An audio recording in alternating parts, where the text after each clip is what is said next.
Success is something you attract by becoming an attractive person. What would make you an attractive person in the marketplace? So you have the best chance to get the best job, to get the best pay, to have the best opportunity, work with the best people, be welcome at the best tables of learning and enterprise, to sit at the conference table of promise and future. How do you get there? Some things to remember. This first little part I call acceptable and unacceptable behavior. Now, part of our learning affects us in the marketplace. The skills we've developed affects us in the marketplace. You might have had to go to school to work in a certain segment of the marketplace. If you're going to be a doctor, you've got to go to the proper school. If you're going to be a lawyer, you've got to go to the proper school. But there's something else now that affects us all in the marketplace that I want to deal with here, and that's called behavior in the marketplace. Not just your skills, not just your learning, not just what you know, but how you behave. Key phrase, the things that make you obviously a good person, an acceptable person, or unacceptable. First of all of us must study our marketplace as to what might be acceptable or unacceptable. But let's cover some of the obvious, and that'll lead to the rest of the list. I've just got 3 or 4 here to cover, and then you can think about the rest and ponder those. Here's one thing to remember in the marketplace. You must be ultra-conservative in the marketplace. Ultra-conservative in your behavior, because this determines your future.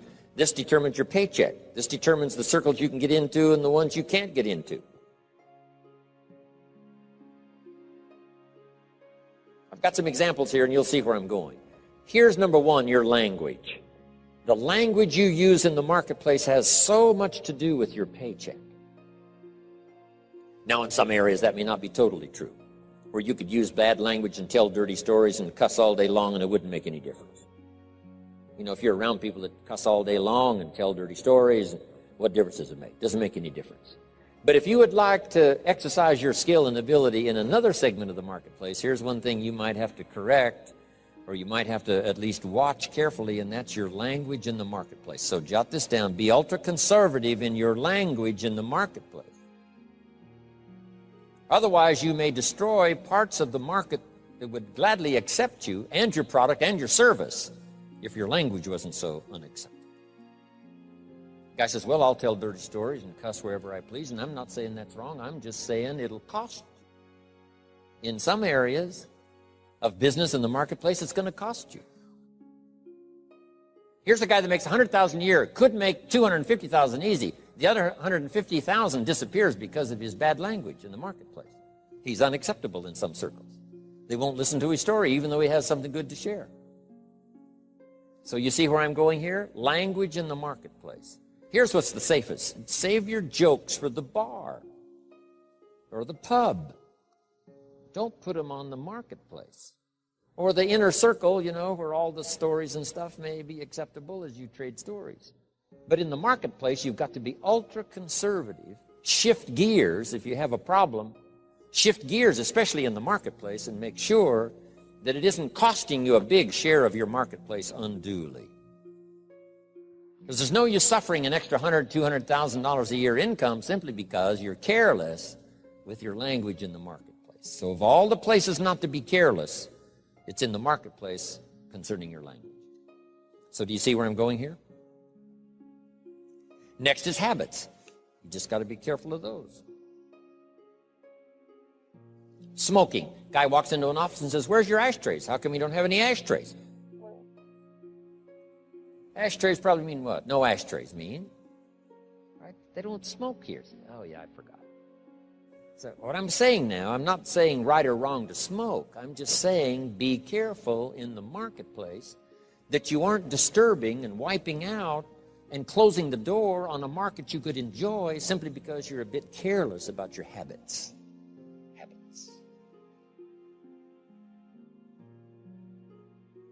Now, I don't smoke, so I don't have this challenge for me, except a fine cigar after a unique meal.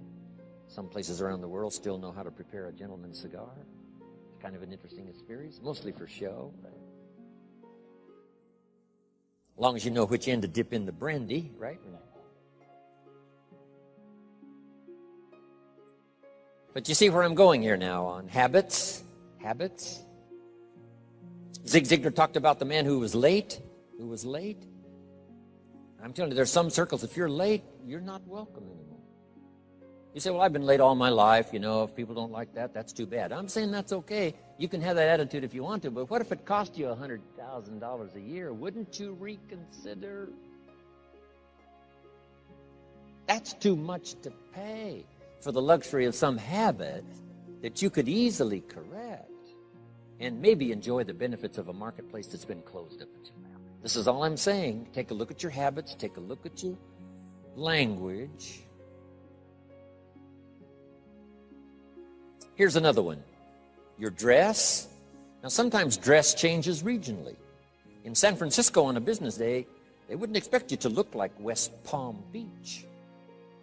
If you dress like West Palm Beach on a business day in San Francisco, they'll treat you casual, right? Not appropriate dress. So part of this is company, part of it is region, part of it is locality, part of it is community. What's acceptable in the marketplace on a conservative basis? What would be acceptable to everyone in San Francisco? To be dressed conservatively. In West Palm Beach, you can have a casual business dress. Perfectly acceptable. The key is to find out so that you don't cost yourself market that you could enjoy.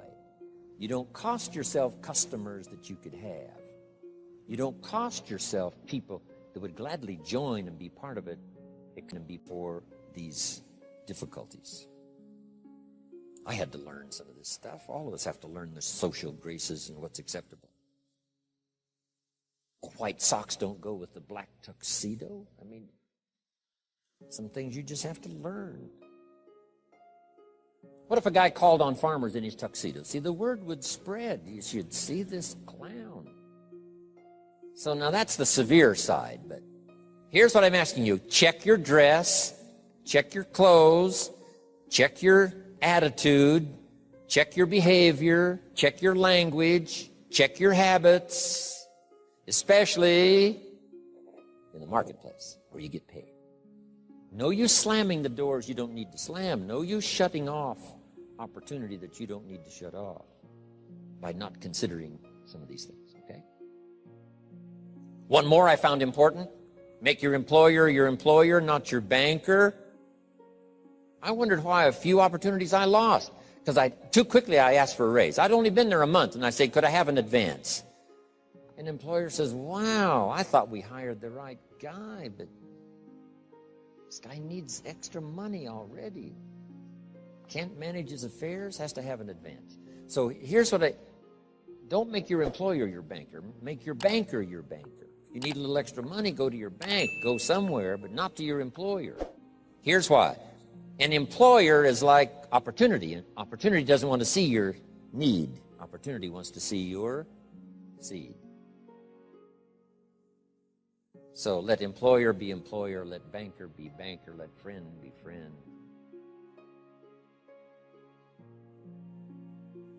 I found it was a bit unwise to make a friend a banker or a relative a banker.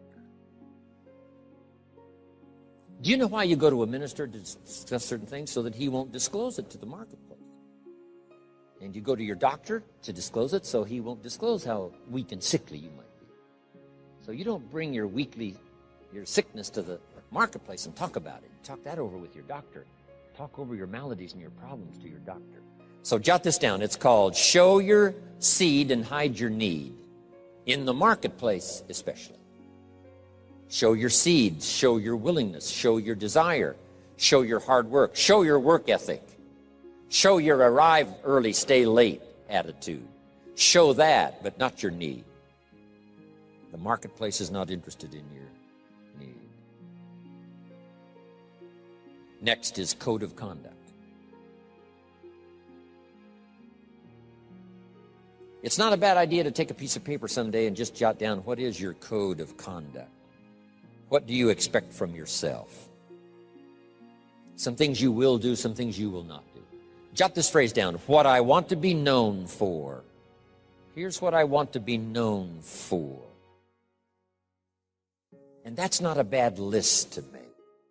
As we're building our reputation day by day, week by week, month by month, and one opportunity leads to the next, depending on what we're known for. These are some of the things that may not appear in your resume. You know, you've been to school and you learned these skills and you worked for this company and you were there 9 years and so on. In addition to that now, what's really important, especially for your own psyche, is to make a list of what you would like to be known for. I wanted to be known for always doing my best. I never wanted anyone to be disappointed, at least in my presentation. They might be disappointed with my ideas because they thought I was wrong. They might be disappointed with my position because they thought it wasn't right. And they might be, disappointed because, I didn't say what I believed, was contrary to what they believed. They might have been disappointed in that, but they were never disappointed in my sincerity, never disappointed in my ability to speak from my heart and my soul. If you have charge of some of my life and you send me off to another country, I promise to represent you grandly. I promise you won't have to stay awake nights wondering about Jim Rohn if you've sent him to Paris. I want you to be able to say, forget about Paris, Jim Rohn is there. He'll take care of it in the best style. He won't show up late and he won't show up drunk. He will represent us well. So have you got that good question now? What do I want to be known for? I want to be known for being on time. I want to be known for staying late. I want to be known for not ignoring anyone. I want to be known for my unique ability in conversation as well as presentation. I want to be known for the fact that I care for kids as well as adults. I want to be known for the company's interest as well as my own. I want to be known for one who helps to feed the goose that lays the golden eggs. I want to be known. I want to be known for my leadership skill. I want to be known for my attitude. I want to be known. What would that list be if you were to make it? Here's what I want to be known for. Sometime in the privacy of your own thoughts, away somewhere, just work on that list. Here's the reputation I want to build. Now, here's what's next under personal development. Under personal development, develop these 5 abilities.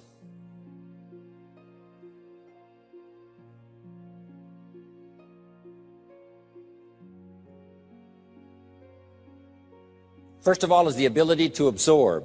One of the big challenges for being here now, especially for 3 full days, some of you, it's going to be a challenge to try to get it all. But I'm asking you to do that.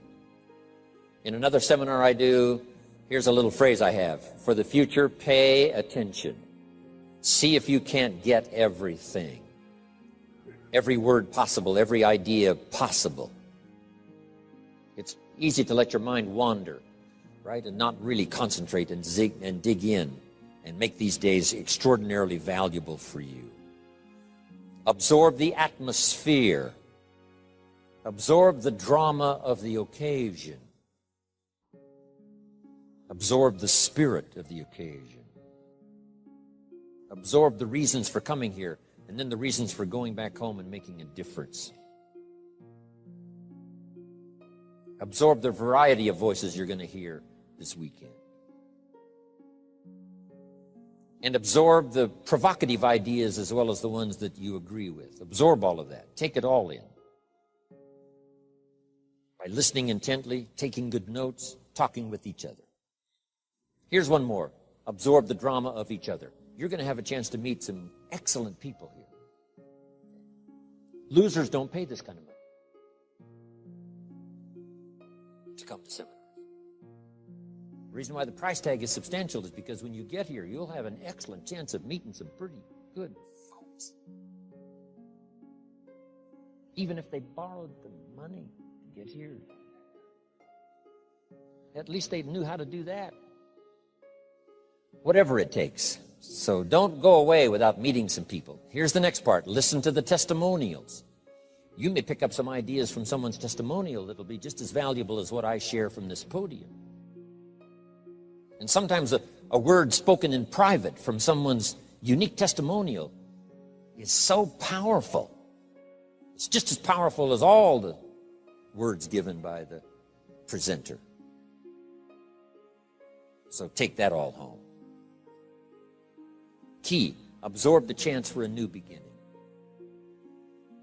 I don't know where you are at the moment. This is sort of mid-year. First 6 months, getting ready now for the last 6 months. And as you pause mid-year to contemplate the past and think about the future,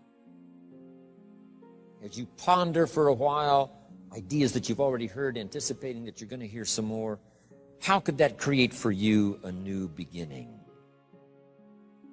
There's so many ways to create a new beginning if you just think about it. Or think about the automatic ways of creating a new beginning. Here's a pretty good list. At the beginning of the day, this is a brand new day. I love to get up early now. I used to stay up so late. I got up late. I used to say if the good Lord wanted you to see the sunrise, he'd have made it later in the morning. But now I don't do that anymore. I try to get to bed as early as I can. Sometimes it's not easy, especially when you travel and with jet lag and all the rest, around the world. But I try to get up now early in the morning. Unique thing about early in the morning, you haven't messed up the day yet. I mean, it's just there. It's ready, fresh. It's like being born again. A new day is like being born again. A chance for a new day, a new life. You've never lived this day before. Only in your mind developing plans, but you've never actually walked into this day before. Now you have a chance to watch the sun come up and then stride into this new day. Call yourself a new person, whatever that little trick you have to learn. This is a new day for me. This is a new life for me. Next, at the beginning of the week, that seventh day, I think, has more than one purpose, the seventh day. So just make the note, how to best use the seventh day. It says what? 6 days of labor, working miracles, turning thoughts and faith into reality.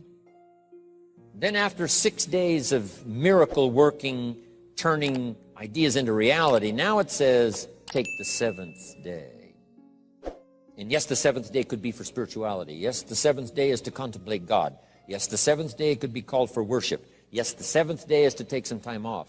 Yes, the seventh day is to be with your family. Yes, the seventh day is change of pace. But here's a good idea for the seventh day. To go back over the last 6 and get ready for the next 6.